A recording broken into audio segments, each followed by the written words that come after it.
ونصلي ونسلم على رسوله الكريم أما بعد فأعوذ بالله من الشيطان الرجيم بسم الله الرحمن الرحيم وسلام عليه يوم ولد ويوم يموت ويوم يبعث حيا صدق الله مولانا العظيم وبلغ رسوله النبي الكريم ونحن على ذلك لمن الشاهدين والشاكرين والحمد لله رب العالمين. یہ مہینہ ماہ ربیع الاول سرکار کی آمد کا مہینہ ہے. حضور شیخ الہند کے چند اشعار جو وہ سناتے تھے اس سے میں اپنی تقریر کا آغاز کروں گا. اے مسلمانوں مبارک ہو نوید فتح باب، اے مسلمانوں مبارک ہو نوید فتح باب، لو وہ نازل ہو رہی ہے چرخ سے الکتاب. وہ اٹھے تاریکیوں کے بام گردوں سے حجاب، وہ عرب کے مطلع روشن سے ابھرا آفتاب. گم ضیائے صبح میں سب کا اندھیرا ہو گیا، وہ کلی چٹکی کرن پھوٹی سویرا ہو گیا. زلف کا پیغام پھر باد صبا دینے لگی، پھر زبان گل صدائے مرحبا دینے لگی. شہپر جبریل کی جنبش ہوا دینے لگی، صبح لہرا کر چلی شب راستہ دینے لگی.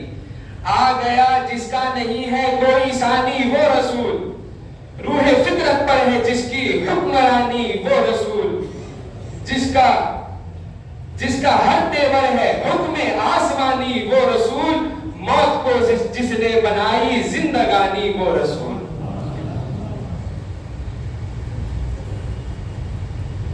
ایک بار بابا سے بلند درود پاک کا نذرانہ پیش کریں. اللہم صلی علی سیدنا و مولانا محمد و علی آل سیدنا و مولانا محمد وبارک وسلم صلاۃ و سلاما علیک یا رسول اللہ صلی اللہ علیہ وآلہ وسلم. سرکار کی آمد کے اس مبارک مہینے کی مناسبت سے عید میلاد النبی کے حوالے سے چند باتیں میں آپ کے سامنے پیش کروں گا. اول تو میں یہ کہنا چاہتا ہوں کہ عید میلاد النبی منانے سے جو لوگ روکتے ہیں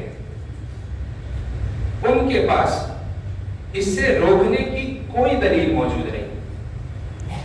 یہ چند بنیادی باتیں میں آپ کے سامنے پیش کر رہا ہوں، اس کے بعد جس آیت کو میں نے تلاوت کی اس آیت کی وضاحت کروں گا. کچھ بنیادی باتیں سماعت فرمائیں کہ عید میلاد النبی سے جو لوگ روکتے ہیں ان کے پاس اس سے روکنے کی کوئی اچھی دلیل بھی موجود نہیں. اور ہم جو عید میلاد النبی مناتے ہیں سرکار کی محبت میں، ہمارے پاس اس کے منانے کی ایک نہیں سینکڑوں دلیلیں موجود ہیں، وہ بھی پختہ دلیلیں قرآن اور حدیث کی روشنی میں. لیکن میں ایک بات بتانا چاہتا ہوں کہ ہم نبی کے چاہنے والوں کو میلاد منانے کے لیے کسی دلیل کی ضرورت نہیں ہے. وہ ہمارے آقا کا میلاد ہے، ہم منایا کرتے تھے، مناتے ہیں اور مناتے رہیں گے. ہمیں کسی دلیل کی ضرورت نہیں. دلائل ہم دیتے اس لیے ہے کہ شبہات کو دور کر دیں اور لوگوں کو اطمینان پہنچائیں، لیکن ہمیں دلیل کی ضرورت نہیں. یہاں ایک بات اور سمجھیے کہ دلیل ہوتی کس لیے ہے. دلیل ہوتی ہے حرمت کے لیے، حلت کے لیے دلیل نہیں ہوتی. کیا مطلب؟ حرمت کا آسان سا معنی یہ سمجھیے منع کرنا اور حرام ہونا. میں توجہ چاہوں گا تاکہ یہ آپ کو بات سمجھ آ جائے. حرمت کا آسان سا معنی ہے منع کرنا، حرام ہونا، اور حلت کا معنی ہے حلال ہونا. تو حرمت کے لیے دلیل ہوتی ہے، حلت کے لیے نہیں. اس لیے فی اصل الاشیاء اباحت، ہر شے کی اصل میں حلال ہونا ہے، اباحت ہے، مباح ہونا ہے ہر شے کی اصل میں. تو اگر روکنا ہو تو دلیل چاہیے. ایک مثال میں پیش کروں تاکہ آپ کو یہ بات سمجھ آ جائے. آپ حضرات کا اتفاق ہوا ہوگا کبھی کسی روز آفس جانے کا یا ریلوے اسٹیشن جانے کا، آپ کی نظر پڑی ہوگی ایک تختی پر جس پر لکھا ہوگا